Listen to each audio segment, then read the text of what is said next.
포피의 손을 잡아요. 포피의 귀를 기울여요. 마음을 열고 포피와 친구 되면 당신의 눈이 되어 세상을 보여드려요.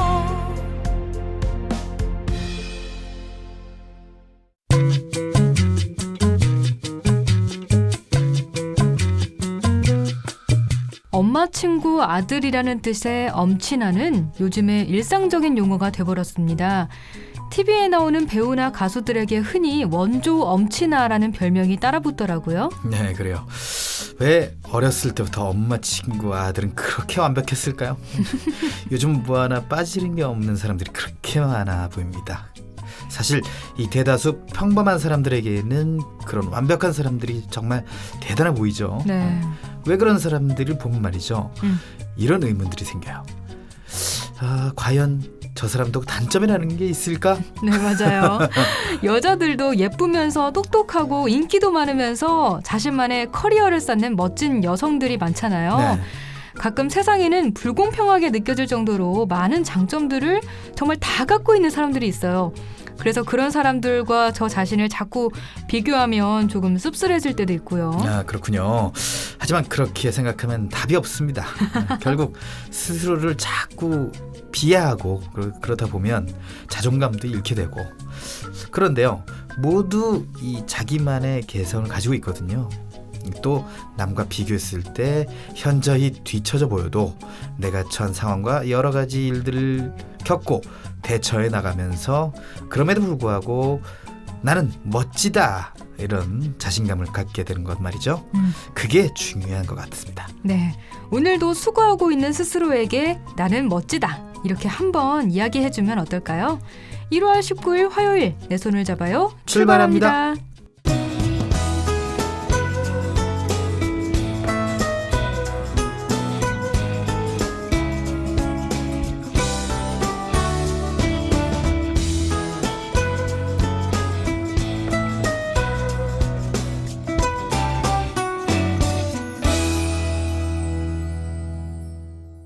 안녕하세요. 내 손을 잡아요. 진행의 권순철입니다. 안녕하세요. 흥옥입니다. 네, 그래요. 정말 됐고. 주변에는 진짜 이렇게 뭐든지 다 완벽해 보이는 사람이 꼭 있어요. 그렇군요. 그래요. 그런 게 꼭 있고 어쨌든 근데 사실 제가 볼 때는 네. 자신감인 것 같아요. 자신감? 자신감이 있으면 이런 비교에도 불구하고 굉장히 떳떳하고 꿋꿋하게 나갈 수 있다. 저는 그렇게 생각하거든요. 근데 사람인 이상 비교를 안 할래야 안 할 수가 없지 않나요? 비교는 안 하게 되죠. 그러니까 비교를 막는 게 아니라 비교가 되더라도 나는 나의 이 특화된 뭔가가 있다. 이런 것들을 좀 알고 있고 그걸 좀 실행하고 있다면 굉장히 도움이 많이 된다 이거죠. 네. 비교를 해서 뭔가 되게 부럽긴 한데 그걸 또 제가 가질 수는 없으니까 그냥 제가 갖고 있는 거에서 이렇게 만족하고 나는 이런 걸 잘하니까 이렇게 생각하면 되는 것 같아요. 오키 씨가 제일 가지고 있는 것 중에 좋은 거는 뭔가요? 오키 씨가 가지고 있는 것 중에. 저 나름대로 되게 자존감 높거든요. 그러니까 얘기를 해보라고요. 네, 좀 나름 저를 이렇게 사랑하려고 노력하는 편? 다 잘한다고 생각하는 편? 네. 남들보단 내가 이런 거 잘해라고 생각하는 그런 게 있는 것 같아요. 그런 저는. 게 뭐였냐고. 저는 남들보다 발표 잘한다든지 그렇게 생각하는 것 같아요.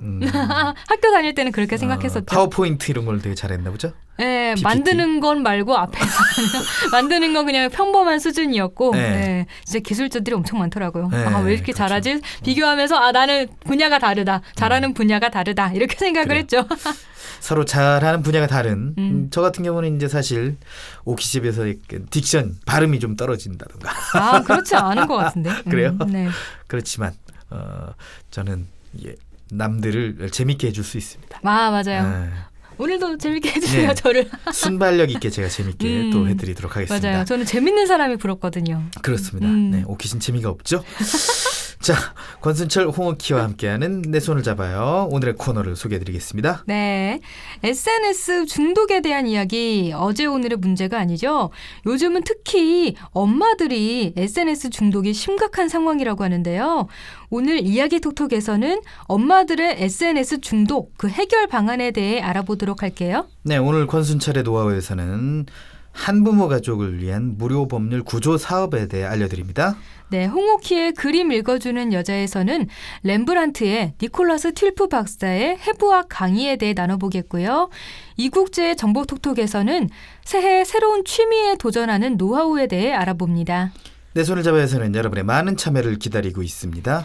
참여할 수 있는 방법은 다양합니다. 페이스북에서 KTV 국민방송 인터넷 라디오를 검색하면 저희 페이지가 나오는데요. 그쪽으로 메시지 주시거나 인터넷에서 포피 채널을 검색해서 블로그를 통해 참여가 가능합니다. 많이 참여해 주세요. 또 같은 실수야? 배우는 게 좀 늦어서 혹시 나가랄까봐 걱정했던 나. 적성과 안 맞는 부서라서 까지 야근하잖아. 늘 관둘까 고민했던 나. 공정한 인사 기준을 만난 후 모든 것이 달라졌습니다. 걱정 마요. 제대로 교육받고 왔더니 업무에 자신감이 생겼어요. 딱 맞는 부서로 옮기고 나서 성과 팍팍 내고 있어요. 공정인사는 능력을 키워 새로운 기회를 만듭니다. 내 인생 또 하나의 찬스. 노동개혁.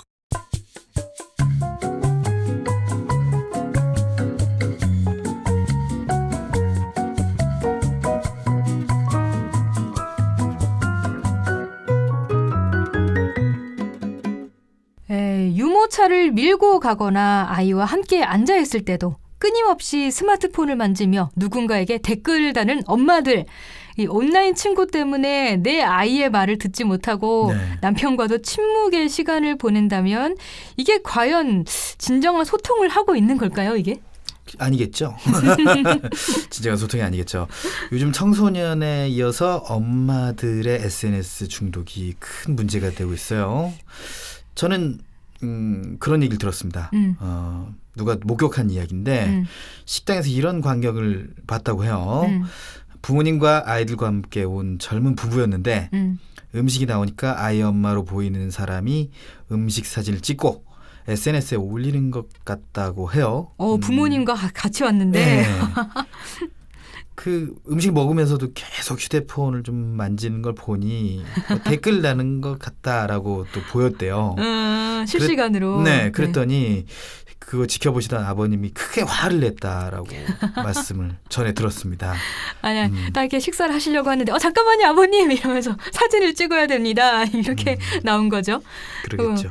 뭐 예전에는 아이들이 밥 먹으면서 게임하고 SNS하고 막 이래서 혼냈는데 요즘에는 엄마들이 좀 그런가 봐요. 네, SNS를 확인하려는 강박적인 습관이 일상생활을 방해하거나 문제를 일으킬 정도로 심각하다면 SNS 중독으로 볼 수가 있습니다.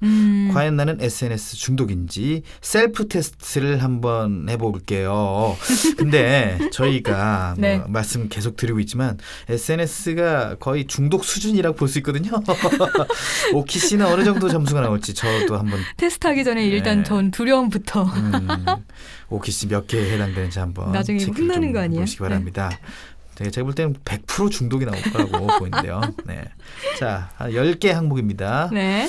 자, 먼저 다른 사람과 함께 있는 자리에서 3번 이상 SNS에 접속한다. 이건 아닌 것 같아요, 저는.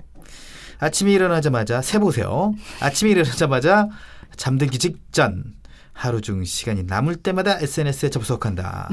네. 알람이 뜰 때마다 바로 들어가서 확인한다. 자, 길을 걸어 다니면서 SNS에 접속한다. 네.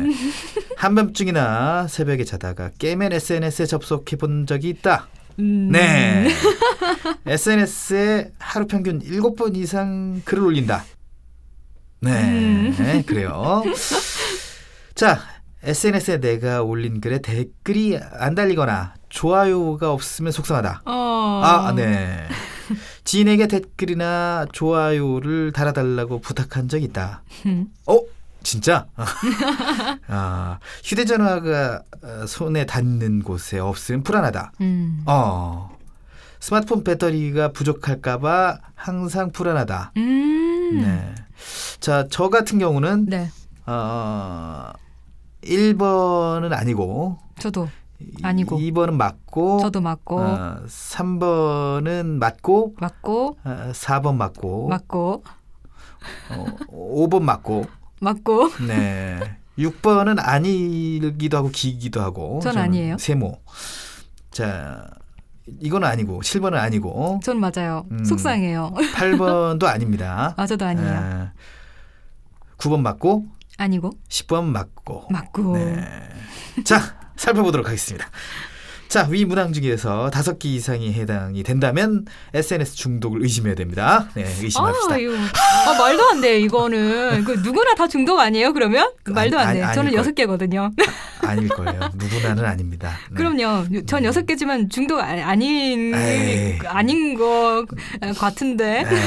자, 네. 혹시 6개 나왔고요. 네. 저 7개 나왔으니까 중독이라고 의심해 볼 수 있고요. 자, 그래요. 뭔가 좀 이렇게 그렇지만 한번 계속 진행을 해볼게요. 네, 어쨌든 네. 그 중독이 아닌 사람 맞습니다. 저희 어머님도 그렇고 네, 분명히 아닌 분도 있어요. 네. 엄마들이 SNS에 빠지는 이유가 뭘까요? 자, 한 조사에 따르면 인맥 관리 때문이라고 하는데요. 인맥 관리라. 네. 자, 엄마들이 결혼과 임신, 출산의 과정을 거치면서 일을 그만두고 육아에 전념하는 전엄맘들이 SNS에 쉽게 빠진다고 합니다. 육아를 하는 엄마들의 대부분은 아이의 스케줄에 모든 것을 맞추다 보니 네. 개인 생활이 어려워져가지고 자신의 정체성을 잃어가는 기분을 좀 느끼게 된다고 해요. 네, 이건 뭔지 왠지 기분 알 것 같아요. 제가 뭐 엄마는 아니지만 무슨 기분인지 알 것 같아요. 그러니까 SNS를 통해서 공허함이나 외로움, 갑갑함을 이렇게 푸는 거죠. 외출이나 전화가 어려운 상황에서 손쉽게 누군가와 이야기를 할 수 있고 또 육아에 도움이 되는 자료도 찾을 수 있고 네. 또 같은 처지의 사람들과 동병상련의 정을 나누고 또 격려를 할 수 있는 공간이 SNS가 되는 거죠. 좀 제 친구도 하루 종일 아이와 씨름하다가 잠시 SNS에 접속하는 순간 좀 다른 세상의 문이 열리는 것 같다. 이런 식으로 표현을 하기도 하더라고요. SNS가 단지 이제 트위터, 페이스북만이 아니라 블로그도 마찬가지니까 블로그는 또 연이 또 맺어지거든요. 네, 그렇죠. 아니면 인스타그램이라든지. 네, 그렇습니다. 자, 엄마들 사이에서 형성되는 분위기가 좀 모임. 이런 거 간과할 수가 없는 것 같아요. 맞아. 이런 모임도 좀 빠지면 안 될 것 같고 막 그렇습니다. 그러죠. 이 학부모 모임 있지 않습니까? 학부모 모임. 학부모 모임이 생기면서 SNS를 하지 않으면 안 되는 상황이 벌어지기도 하고. 네, 뭔가 뒤처지는 것 같고 내 아이만 따로 떨어질 것 같고 그렇습니다. 그러죠. 한마디로 다른 사람과 소통하고 싶은 욕구 그리고 정서적인 관계의 필요성 때문에 엄마들이 SNS에 집착하게 되는 거죠. 그런데 여기서 중요한 것은 엄마의 SNS 과몰입은 반드시 아이의 과몰입을 동반한다는 겁니다. 아이가 나쁜 습관을 배우게 된다는 건가 보네요. 네. 문제가 크게 되겠죠, 그럼. 네. 이 전문가의 조언에 따르면 아이들은 생후 1년부터 타인을 모방하고자 하는 욕구가 생긴다고 해요. 하루 중 가장 많은 시간을 보내는 엄마가 SNS에 빠져 있다는 거 아이도 영향을 좀 받게 되는 거죠. 단 아이는 좀 다른 성향으로 나타난다고 해요. 엄마는 스마트폰이나 컴퓨터라는 매체를 통해서 누군가와 소통을 하는 것이지만 아이들은 엄마의 목적을 이해하지 못하고 관심도 없습니다. 네. 단순히 엄마가 스마트폰과 컴퓨터를 많이 사용하는 모습만 인지하게 되는 겁니다. 겉모습만. 네. 그래서 아이들은 SNS에 빠지기보다 동영상이나 게임에 빠지게 되는 경우가 많다고요. 이렇게 어렸을 때부터 동영상이나 게임에 빠지는 아이들의 경우에는요. 신체 발달이 저하된다고 해요. 친구를 사귀면서 타인과의 상호작용 방법을 익혀야 하는 유아 동기에 스마트폰이나 컴퓨터만 오래 잡고 있는 아이들은 언어, 인지, 신체 발달이 늦고요. 집중력이 낮아지게 되고요. 공격적인 행동을 보인다고 해요. 또 타인과 지내는 법을 제대로 익히지 못해서 사회성이 떨어지게 되고요. 그래요. 자, 그러니까 아이들을 위해서라도 엄마가 먼저 SNS 중독에서 빠져나와야 됩니다. SNS보다 더 중요한 것을 간과해서는 안 되는데요. 첫 번째는 바로 나 자신입니다. SNS의 정체성은 관계에 있어요. 나라는 존재는 친구들의 좋아요와 댓글로 이루어지고 그것들이 없다면 정말 나는 세상에서 아무것도 아닌 존재가 되는 거예요. 그러니까 타인과의 관계보다 더 중요한 것은 나 자신과의 관계입니다. 나의 자존감이 올바르게 형성되어 있지 않으면 좋아요나 댓글에 목매게 되고 아무리 댓글을 많이 받아도 만족스럽지 않고 끊임없이 더 많은 관심을 갈구하게 되거든요. 네. 이럴 때는 매일 아침 거울을 보고 웃으면서 인사하고요. 명상하고 일기를 쓰는 등 나와 대면하는 연습을 시작해야 됩니다. 네. 타인의 위로보다 나 자신의 위로와 격려가 더 힘이 된다는 사실을 깨닫게 될 거예요. 두 번째는 뭐가 있죠? 남편입니다. 가정에서 아내와 가장 가까운 사람은 남편이죠. 아이를 키우다 보면 생활이 아이 위주로 돌아가다 보니까 부부간의 대화가 턱없이 부족해집니다. SNS에 쏟을 시간이 있다면 남편과의 대화를 좀 갖는 게 좋을 것 같아요. 이 함께 있지 않는 시간에도 간단한 메시지로 대화를 나누는 것이 중요해요. 네, 또 취미를 갖는 것도 좋을 것 같아요. 대부분의 엄마들이 아이 때문에 개인 생활이 전혀 없고 또 이렇게 처녀 시절처럼 취미 활동을 하는 게 어렵다고 불평하거든요. 네네. 하지만 중독에 이를 만큼 SNS에 시간을 뺏긴다면 짬을 내서 취미 활동을 하는 게 불가능하지만은 않다는 걸 기억하고 그냥 SNS 하는 시간에 취미를 찾아보는 게 더 좋을 것 같아요. 네. 여기서 가장 중요한 건 그 오프라인 인간관계가 아닌가 싶어요. 이 관계와 소통의 욕구는 SNS에서 100% 채워지지 않아요. 그렇죠. 한 번도 만나지 못한 온라인 친구보다는 직접 만날 수 있는 지인이 진짜 내 사람입니다. 그렇죠. 이건 맞죠. 네. 최소한 한 달에 한 번이라도 아이를 맡기고 오프라인 만남으로 인간관계를 유지하는 것이 좋습니다. 네. 그렇다면 중독 없이 SNS를 즐길 수 있는 방법에 대해서도 알아볼까요? 네. 알아보세요. 첫 번째는 접속 시간을 줄이는 거예요. SNS 단식이라고도 하는데요. 일주일에 하루 정도는 아예 SNS를 끊어보는 건 어떨까요? SNS 단식을 주기적으로 반복하다 보면요. 자연스럽게 접속 시간이 줄어들고 SNS를 스스로 통제할 수 있게 됩니다. 네. 그룹 관리가 가능한 SNS의 경우에는 말이죠. 정말 관계 유지가 필요한 친구 외에는 정리를 해보는 것도 좀 필요할 것 같아요. SNS 인맥은 주기적으로 정리할 필요가 있는데 SNS를 하다 보면 전혀 모르는 사람과 친구를 맺기도 하고 그쵸. 친구 목록 중에서 서로 아무 교류도 없는 아무 교류도 하지 않는 경우도 있습니다. 그렇죠. 커뮤니케이션이 없는 사람이 아무 댓글도 없이 나의 일거수일투족을 지켜보고 있다면 그것도 좀 무섭다. 네, 그렇죠. 깨림직하죠. 좀. 네, 그래서 정리할 필요가 있는 것 같아요. 이렇게 지금까지 엄마들의 SNS 중독 원인에 대해 살펴보고 개선 방향에 대해서도 알아봤는데요. 굳이 엄마들뿐만 아니라 그냥 모든 사람들이 다 해당되는 얘기인 것 같아요. SNS는 워낙 많은 분들이 하고 있기 때문에 학생이라든지 뭐 남자분들도 마찬가지고 저라든지 오키 씨라든지 네. 남의 이야기 같지만 내 이야기가 될 수도 있는 거거든요. 그렇습니다. 그래서 내 자신의 자존감이 올바르게 형성되고 가족과의 관계를 키우다 보면 저절로 SNS 중독과는 멀어지게 될 거예요. 여기서 근데 좀 SNS를 찬동하고 있는 저는 또 이런 말씀 드리고 싶습니다. SNS를 통해서 굉장히 도움이 되는 경우가 많습니다. 네, 그러니까 이렇게 네. 좋은 건 취하되 이렇게 너무 이렇게 심각하게 빠지진 말라. 그렇죠. 뭐 이런 거죠. SNS를 적절히 활용하는 게 네, 좋아요. 뭐든지 적당히. 네. 그러니까 올해부터는 좀 일정한 시간이나 뭐 방 횟수 같은 거 정해놓고 규칙적으로 스마트폰과 좀 멀어져서 나 자신을 돌아보는 시간 가져보면 어떨까 합니다. 그러면 이제 서로에게 소홀했던 관계가 회복이 될 거니까요. 네. 내 손을 잡아요에서는 여러분의 많은 참여를 기다리고 있습니다. 알고 싶은 정보가 있다, 방송에 참여해보고 싶다, 함께 나누고 싶은 사연이 있다, 모두 좋습니다. 페이스북에서 KTV 국민방송 인터넷 라디오를 검색하면 저희 페이지가 나오는데요. 그쪽으로 메시지 주시거나 진행자에게 메시지를 보내주세요. 그리고 인터넷에서 포피 채널을 검색하면 블로그를 통해서도 참여가 가능합니다. 방송을 들을 수 있는 방법도 알려드릴게요. KTV 홈페이지와 모바일 앱 팟빵으로 접속하면 실시간으로 들을 수 있습니다. 그리고 유튜브를 통해서도 만날 수 있으니까요. 혹시 실시간으로 진행되는 방송을 놓치신 분들은 팟캐스트 서비스를 이용하면 다시 들으실 수 있습니다. 도대체 언제 할 거야? 이제 빨리 하고 보고 드리겠습니다. 아니, 퇴근 언제 할 거냐고. 근로시간이 줄어듭니다. 나 회사 관두게 됐어. 그럼 다음 달 생활비는? 실업급여 받으면서 천천히 찾아보자 여보. 실업급여가 늘어납니다. 최 씨, 오늘이 마지막 출근이에요. 내일부터 정규직으로 출근해요. 정규직 전환이 쉬워집니다. 노동개혁으로 대한민국이 새 출근합니다.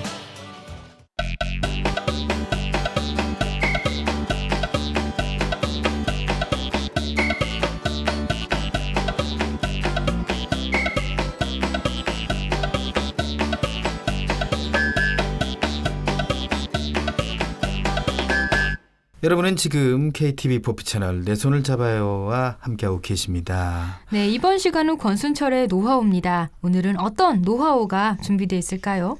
예, 이 두 명이 해야 될 일을 혼자서 하는 거 참 어려운 일이죠. 육아라면 더 그렇고요. 아, 요즘은 또 독박 육아라는 말이 있더라고요.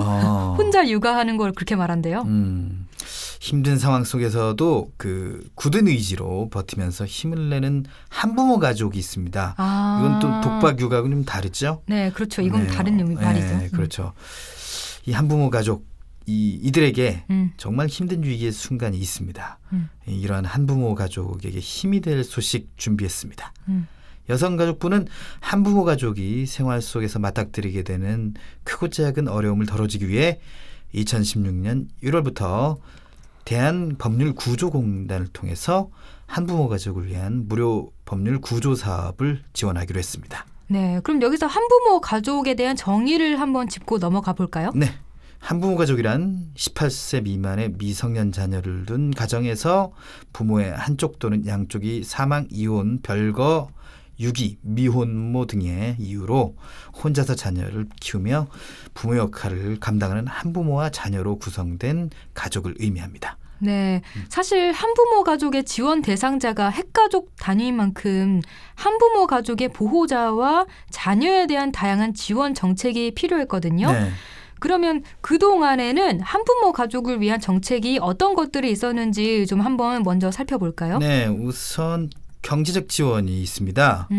경제적 지원 중에서도 복지급여, 복지자금 대여 급여가 있습니다.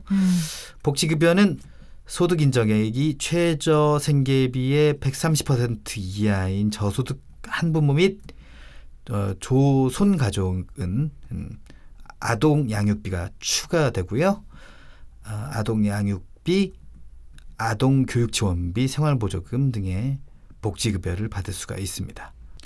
한부모 가족은 소득 인정액이 최저 생계비의 130% 이하인 경우에 복지급여가 지급되지만 한부모 가족의 부 또는 모가 만 24세 이하인 경우에는 청소년 한부모 가족으로 소득 인정액이 최저 생계비의 150% 이하까지 지원을 좀 하고 있습니다. 네, 그런데 복지자금 대여라는 건 뭐죠? 자, 이 실제 소득액이 최저 생계비 150% 이하인 한부모 가족으로 자립 의지가 뚜렷하고 사업 계획의 타당성이 인정돼 시군 구청장이 대여 대상자로 결정한 경우에 저리에 복지 자금을 대여를 할 수가 있는 건데요. 이외에도 한부모 가족 지원 대상자는 이동통신요금 감면, 민원서류 발급 수수료 면제, 과태료 경감, 문화이용권 지급 등의 지원을 받을 수가 있습니다. 네, 그리고 또 주거 지원도 있을 것 같아요. 네, 그렇습니다. 한부모 가족은 국민주택을 분양받을 때 우선 분양받을 수 있는데요. 지원 대상 한부모 가족은 영구임대 아파트, 전세주택 임대 등의 분양 시 해당 분양 공고의 조건에 따라서 우선순위로 입주를 할 수가 있습니다. 또한 일정 기간 주거와 생계를 지원해주는 한부모 가족 복지시설을 이용할 수 있고 입소 대상별로 살펴보면 모자 가족 복지시설, 부자가족 복지시설, 음. 미혼모자 가족 복지시설로 입소를 할 수가 있습니다. 음. 법률 지원도 있는데요. 네. 아동을 양육하고 있는 이혼가족, 별거가족, 미혼모, 미혼부 가족 등의 한부모 가족 및 조손 가족은 인지 청구 및 자녀 양육비 청구 등을 위한 법률 상담, 소송 대리 등 법률 구조 서비스를 받을 수가 있습니다. 그 외에도 네. 가족 기능 회복과 정서적 차립 강화를 위한 가족 지원 서비스를 받을 수가 있는데요. 네.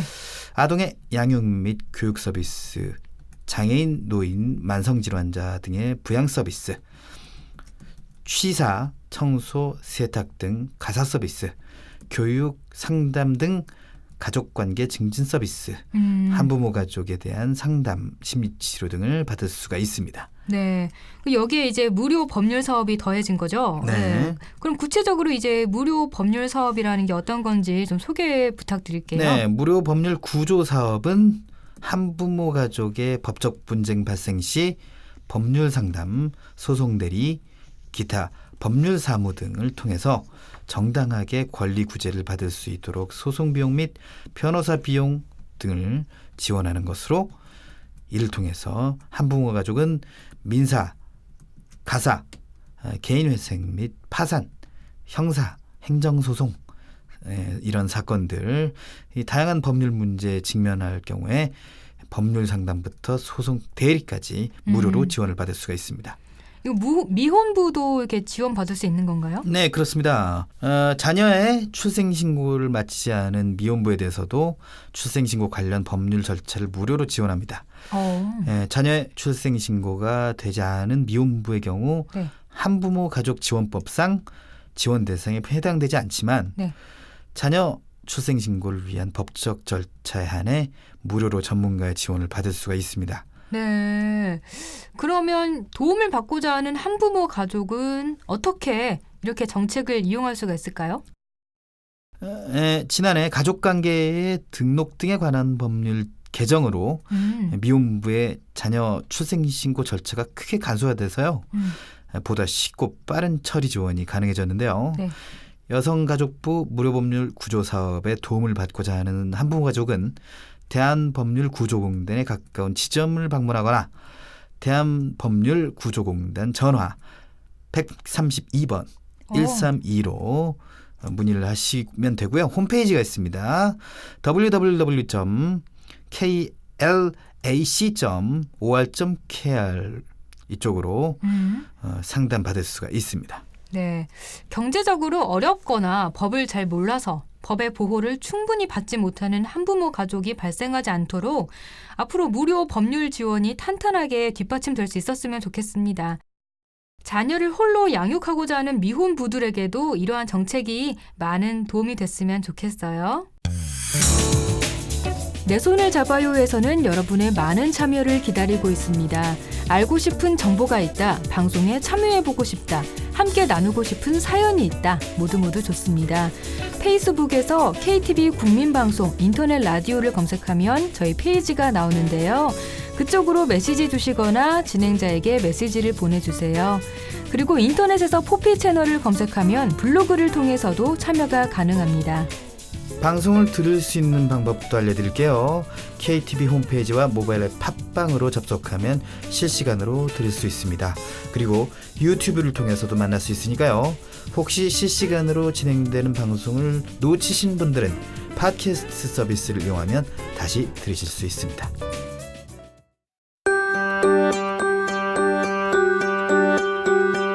핀테크는 이미 시작되었습니다. 결제, 송금, 은행 업무 등 우리는 예전보다 간편하고 빠르게 사용하고 있습니다. 새로운 방식으로 예금, 보험, 펀드, 편리한 생활을 누리고 있죠.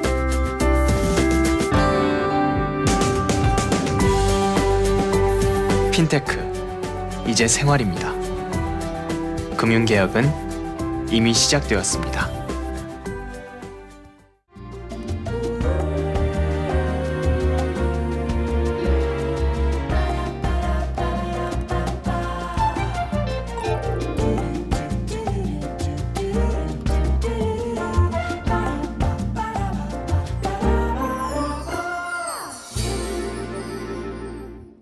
내 손을 잡아요. 함께하고 계십니다. 이번엔 홍옥희가 전하는 그림 읽어주는 여자입니다. 오늘은 어떤 명화가 준비되어 있을지 상당히 궁금한데 네. 어떤 명화가 준비되어 있나요? 루벤스와 더불어서 네덜란드를 대표하는 화가로 자주 비교가 되는 화가가 있어요. 네. 렘브란트, 판 레인인데요. 두 사람 모두 바로크 시대의 화가입니다. 둘 다 그런 부르주아 계층의 초상화를 그리면서 부와 명예를 그림 속에 드러내기도 했고요. 또 이탈리아의 화가였던 카라바조의 영향을 받아서 빛과 어둠을 적절히 그림에 활용한 화가이기도 합니다. 하지만 루벤스는 종교화를 주로 그린 반면에 렘브란트는 역사화를 많이 그렸어요. 네. 이렇게 뭐 두 사람이 뭔가 좀 라이벌처럼 이런 라이벌 구도처럼 자주 비교가 돼서 나중에 이런 두 사람의 차이를 더 자세히 살펴보는 시간을 가져보면 좋을 것 같아요. 그래서 제가 한번 생각하고 있는 게 뭔가 이런 라이벌 특집 같은 거 생각하고 있거든요. 그래요. 그 라이벌이 상당히 많죠. 네, 제가 저번에 그 추상화 했을 때 몬드리안과 칸딘스키 네. 설명한 것처럼 그림계에도 라이벌이 많지만 이제 스포츠 쪽이라든가 네, 가요계, 네. 가요계 우리가 유명하게 알고 있는 분들이 많죠. 네, 그렇습니다. 그 H.O.T와 잭스키스, S.E.S와 핑클 뭐 이런 것들. 네. 조금 더 오래된 걸 좀 살펴보자면 그 혜은이와 이은하 뭐 이렇게 또 살펴볼 수가 있겠고. 그분들도 그랬군요. 근데 이제 라이벌이 유일하게 없었던 가수가 있었어요. 라이벌이 없었던 가수. 서태지와 아이들인가? 뭐 그렇게 꼽을 수도 있지만 저는 그렇게 봐요. 조용필은 라이벌이 없었다. 하긴 조용필의 라이벌로 꼽힌다면 좀 되게 부담스러울 것 같긴 해요. 그리고 왠지. 뭐 사실 이렇게 인터넷 찾아보면 뭐 이용, 뭐 강승모 이렇게 이제 꼽기도 하지만 말도 안 된다. 조용필 팬들은 어떻게 우리 오빠를 그렇게 비교할 수 있냐고. 그 제 얘기가 아닙니다, 여러분. 그 팬들이 한 얘기이기 때문에. 좋아하는 가수가 누군가 라이벌이 있다는 것 자체가 좀 그렇긴 해요. 근데 팬의 입장에서는 그림을 그리는 사람들에게도 라이벌이 또 존재한다. 네, 그렇죠. 그렇습니다. 뭐 레오나르도 다빈치와 미켈란젤로라든지 뭐 이런 식으로 되게 좀 라이벌 구도가 형성된 사람들이 있었거든요. 이거 나중에 제가 한번 짚어보도록 하고요. 그래요, 라이벌 특집 네. 기대해 보도록 하고. 오늘 소개할 렘브란트 작품은요. 니콜라스 틸프 박사의 해부학 강입니다. 되게 해부학을 주제로 한 그림이 있다니까 좀 되게 신기하죠? 그러게요. 해부학은 의학도들이 배우는 네.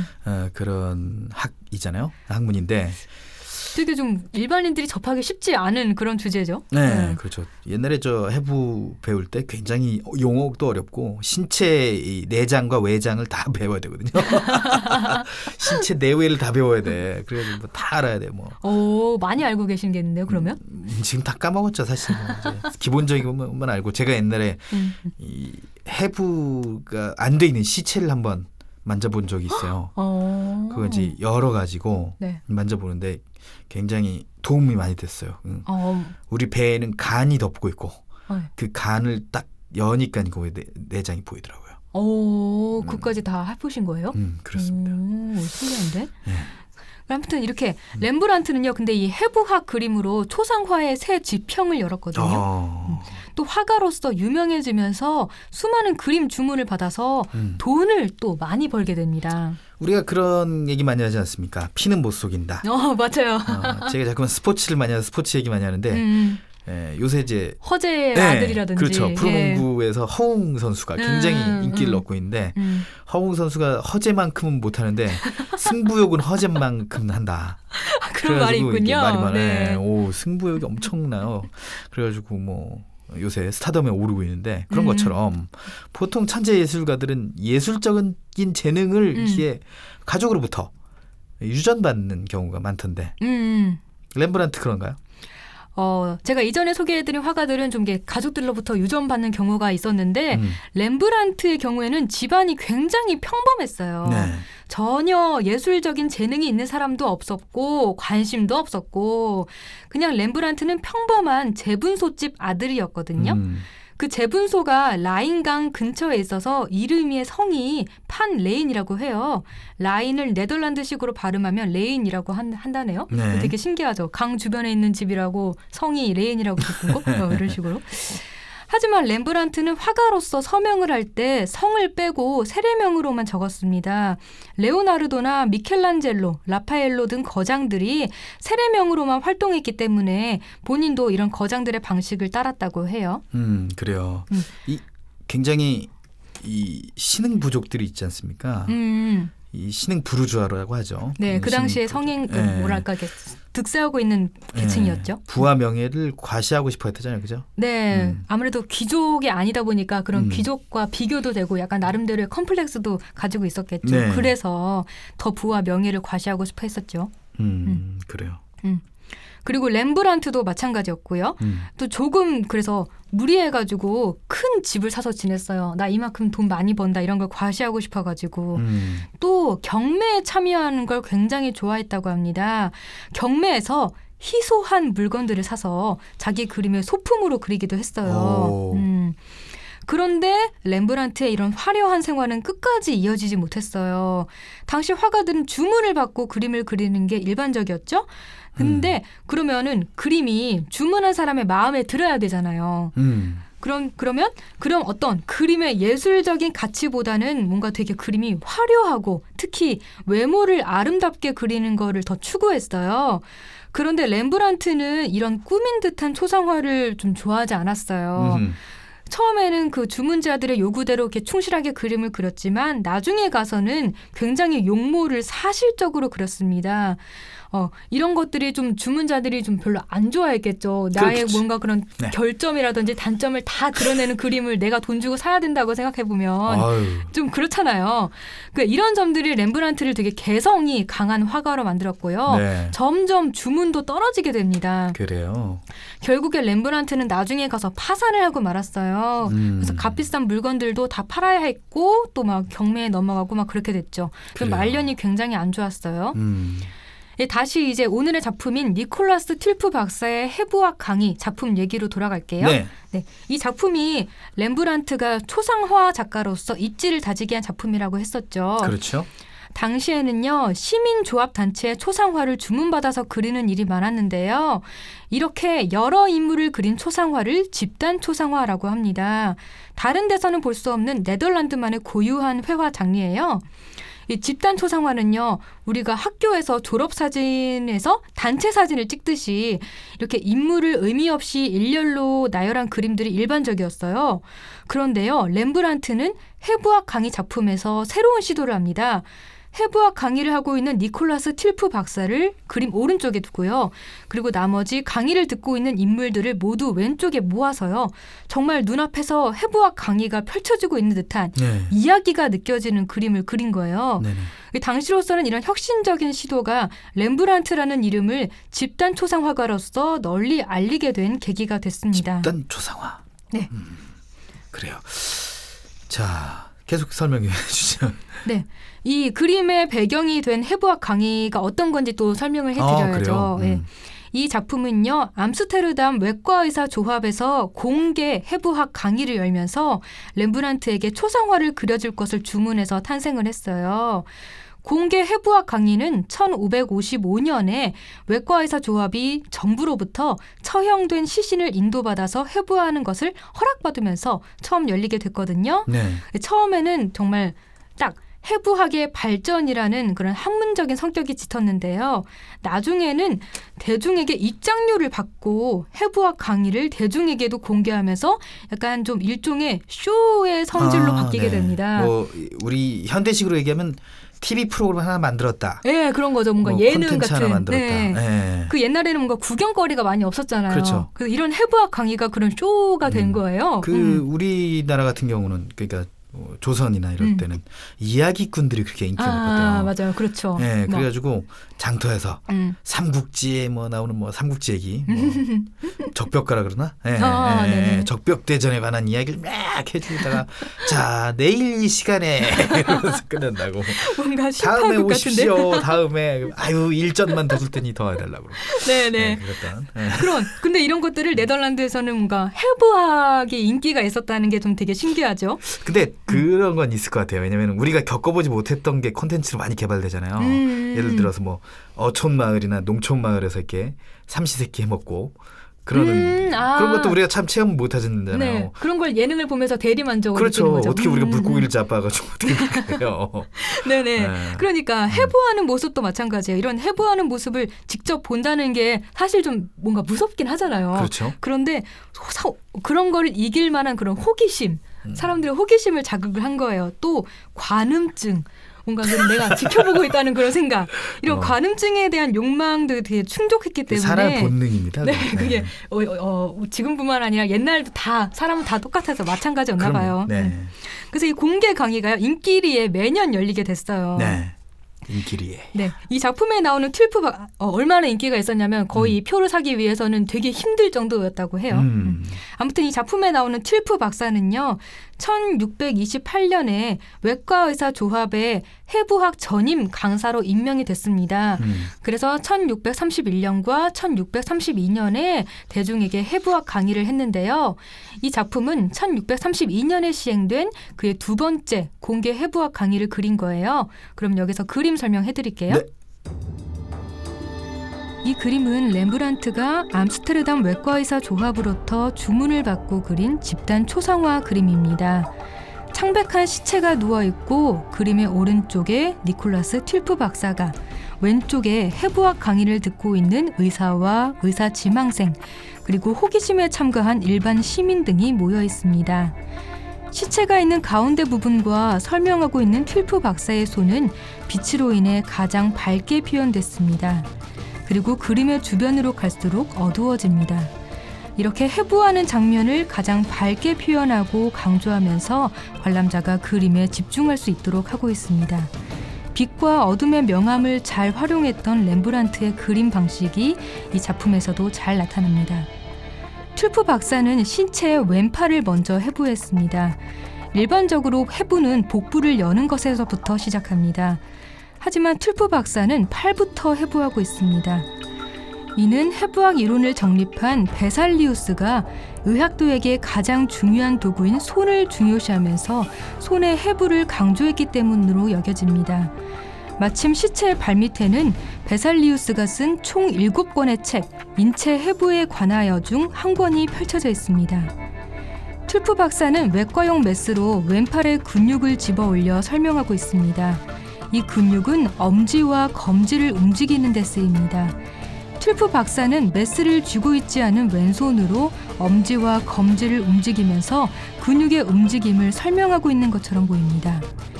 그림의 왼쪽에서 강의를 듣는 데 집중하고 있는 사람들은 표정이 굉장히 진지합니다.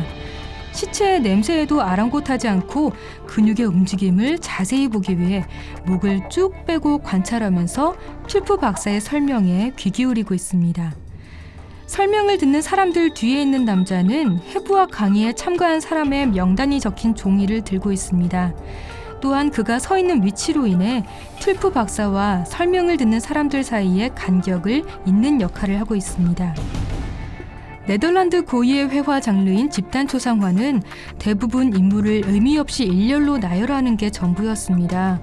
하지만 렘브란트는 틸프 박사만 오른쪽에 두고 강의를 듣는 사람들을 왼쪽에 모아두는 색다른 구성을 시도하면서 그림에 극적인 느낌을 더했습니다. 틸프 박사의 손짓과 두렵지만 호기심 어린 표정으로 강의를 듣는 사람들의 모습이 마치 실제처럼 생동감이 넘치는 것도 렘브란트가 그린 집단 초상화의 강점입니다. 진짜로 눈앞에서 해부학 강의가 펼쳐지는 것 같은 렘브란트의 집단 초상화는 대중들을 사로잡았고 20대의 렘브란트가 초상화가로 유명해지는 계기가 됐습니다. 네, 설명 잘 들었습니다. 네. 자, 그런데 틸프 박사 맞죠? 틸프. 네. 틸프 박사. 네. 발음이 참. 네. 틸프 박사가 이 공개 해부학 강의 있잖아요. 네. 공개 해부학 강의를 위해서 기증받은 시신. 시신이 누군지도 밝혀졌나요? 네, 정부로부터 기증받은 이 시체는요, 살인죄를 저질러서 1632년 교수형에 처해진 아드리안츠입니다. 이 작품에서 처형된 이 시신은요, 죽음은 모든 사람을 기다리고 있다. 이런 도덕적인 메시지를 담고 있대요. 그래서 단순히 쇼의 하나로 이 해부학 강의에 참가한 사람들이 이 메시지를 좀 이렇게 전해 듣는다면 기분이 약간 좀 묘할 것 같기는 해요. 근데 이제 그때 당시는 사실 보수적인 시대였기 때문에 사형수, 아니면 무적자의 시신을 기증받지 않으면 쉽지 않았을 것 같긴 해요. 그렇죠.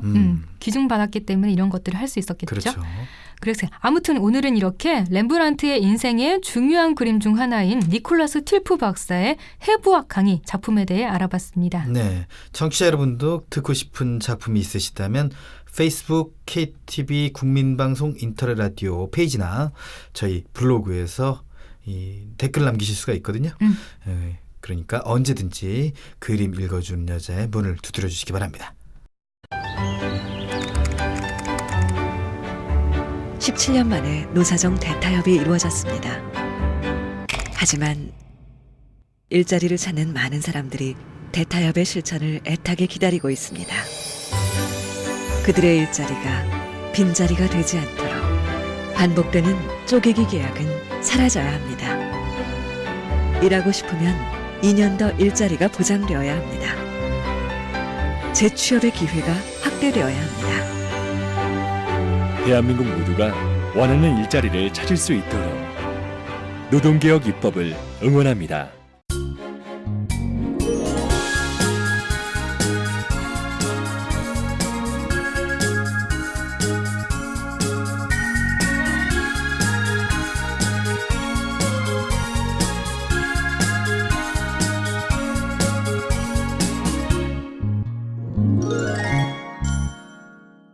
이번 시간은 이국제 정보톡톡입니다. 생활 속 유용한 정보에 대해 소개해드리는데요.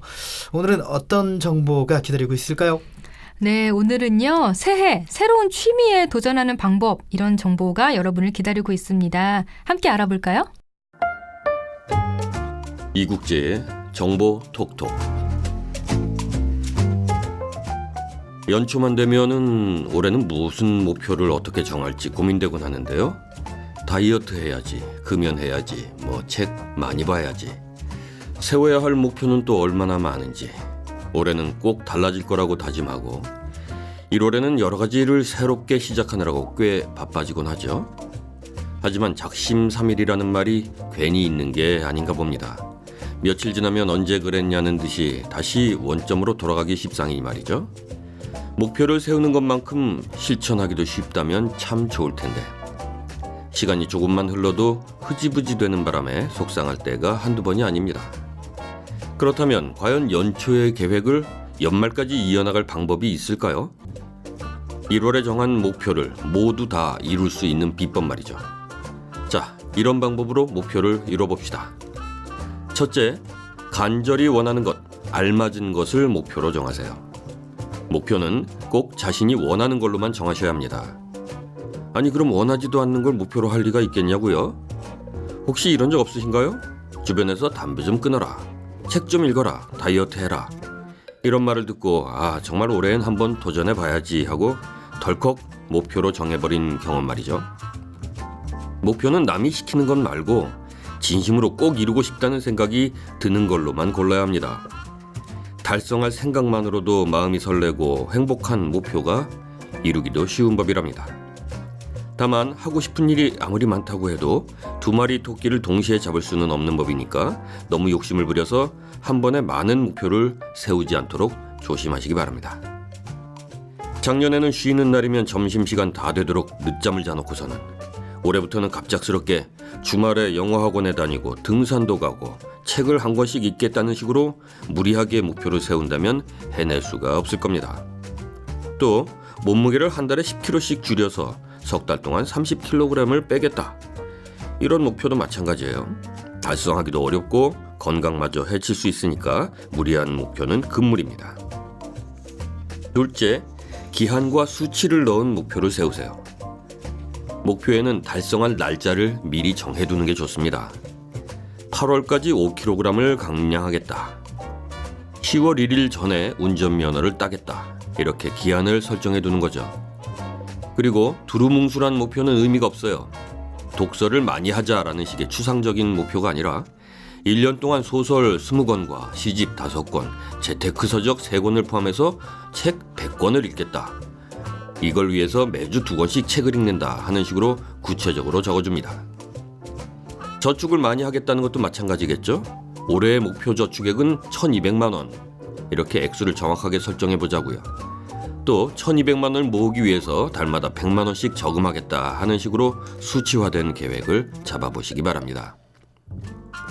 셋째, 목표를 시각화하시기 바랍니다. 목표를 정했으면 까먹지 않게 잘 적어놔야겠죠.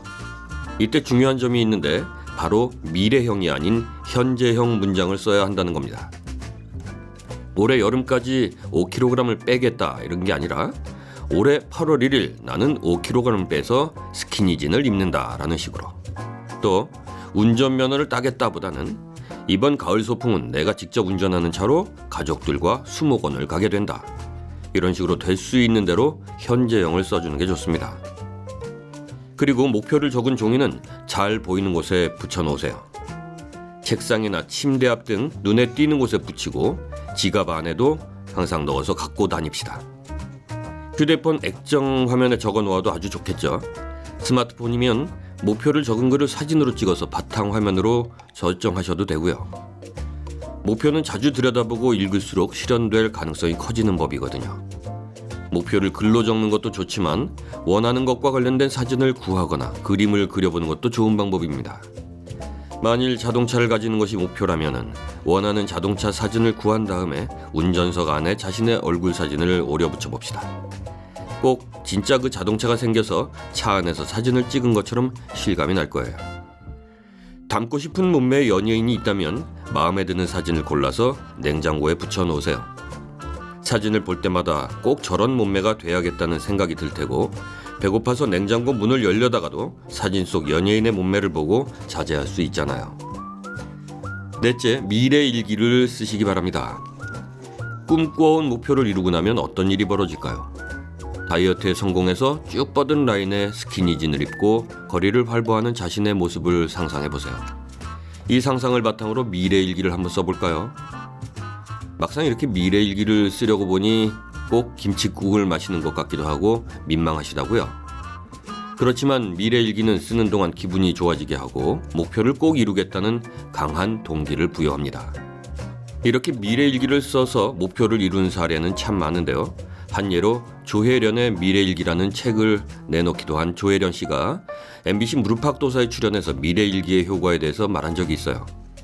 조혜련 씨는 무릎팍도사에 나오기 전에 미래일기에 곧 내가 무릎팍도사에 출연할 것이다 라고 썼다고 하는데요. 신기하게도 그녀는 미래일기에 쓴 날짜와 같은 날에 정말로 무릎팍도사를 촬영했다고 합니다. 꿈을 이루어지는 미래일기, 놀랍지 않으신가요? 다섯째, 혼자가 힘들다면 주변 사람과 함께 하세요. 목표를 이뤄가는 과정이 힘들다면 혼자보다는 친구들과 함께 해보세요. 마음이 맞는 사람들과 모여서 각자 이루고 싶은 목표를 얘기하는 자리를 가져보면 어떨까요? 1년 동안 정기적으로 모여서 각자의 계획이 잘 진행되고 있는지 점검도 하고요.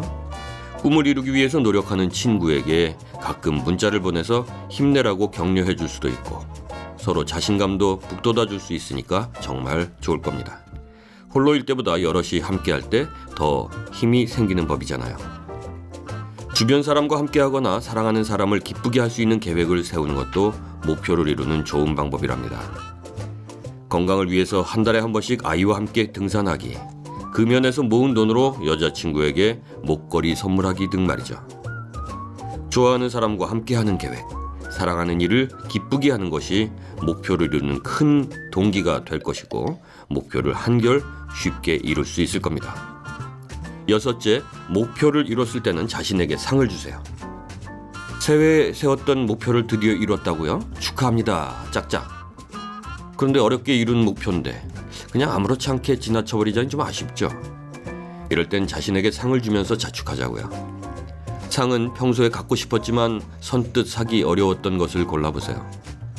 석 달 동안 금연한 기념으로 멋진 자전거를 산다든지 5kg 감량에 성공하면 예쁜 비키니를 산다든지 하는 식으로요. 목표를 이루어가는 동안 자신에게 내릴 상을 미리 골라두는 것도 동기부여에 도움이 됩니다. 금연하느라고 괴로울 땐 곧 사게 될 자전거 사진을 보고 야식이 생각날 땐 여름에 입을 비키니를 골라보면서 유혹을 이겨보자고요. 어떠신가요? 막연하던 목표 이루기도 이렇게 살펴보니까 어렵지 않죠? 무엇보다 목표를 정했을 때는 나는 반드시 할 수 있다라고 굳게 믿어야 합니다. 또 이왕이면은 재미있게 목표를 이룰 수 없을까 고민해 보세요. 멋진 몸매를 만들고 싶지만 헬스클럽이 싫다면 스윙 댄스 동호회는 어떠실까요? 댄스도 익히고 동호회 친구도 사귈 수 있잖아요. 과정이 재밌다면 목표를 이루는 일이 한결 더 재밌고 신날 겁니다. 네, 오늘 말씀드린 내용은 제가 즐겨 찾는 블로그에서 가져왔습니다.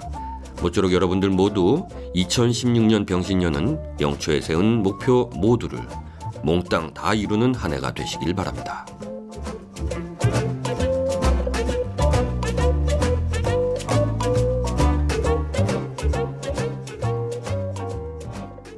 네. 새로운 취미에 도전하는 방법이 또 있네요. 취미에 도전하는 방법. 그 모든 일은 새로 시작하면 도전이 될 수밖에 없으니까. 또 취미에도 방법이 있다는 게 좀 색달랐어요. 그렇습니다. 저는 이게 와닿았네요. 취미 생활을 하기 위해서는 동반인이 필요하다는 거. 사실 혼자 하면 심심하잖아요. 둘이 하면 재밌고 셋이 하면 더 재밌고. 네, 저는 혼자 하는 취미가 하나 있어요. 아, 뭘까요? 노래방 뭐죠? 앱으로 노래 부르기. 노래방 어플 앱이요? 어플? 네. 그런 게 또 있어요? 네, 노래방 앱. 점수도 있습니다. 매겨져요? 점수까지는 안 나오는데 자기가 노래한 거를 유튜브나 이쪽으로 공유를 할 수가 있어요. 아, 해보셨군요. 공유까지. 마이 채널로 공유가 가능하기 때문에. 공유해서 많이 좋아요 얻었나요? 혹시는 안 보더라고요. 계속 제가 올리고 있는데. 네. 아, 페이스북에도 올렸어요? 네. 저는 몰랐는데? 네, 몰랐는데? 올리고 있습니다. 아, 그런 앞으로 제가 취미를 유심히 한번 볼게요. 또 올라온 게 있나? 어제 올렸어, 어제. 그것도 되게 재미있는 취미가 될 것 네, 같아요. 네, 이렇게 또 다양한 취미가 있으면 무료한 삶의 활력이 되잖아요. 네. 또 다양한 사람도 만날 수 있고 뭐 동아리 같은 걸 통해서 새로운 사람, 새로운 인연 얻을 수도 있고 그런 에너지로 힘찬 한 해를 보낼 수 있을 것 같아요. 네. 자, 1월 19일 화요일 내 손을 잡아요. 저희가 준비한 소식 여기까지입니다. 지금까지 진행 권순철, 홍옥희였습니다. 감사합니다.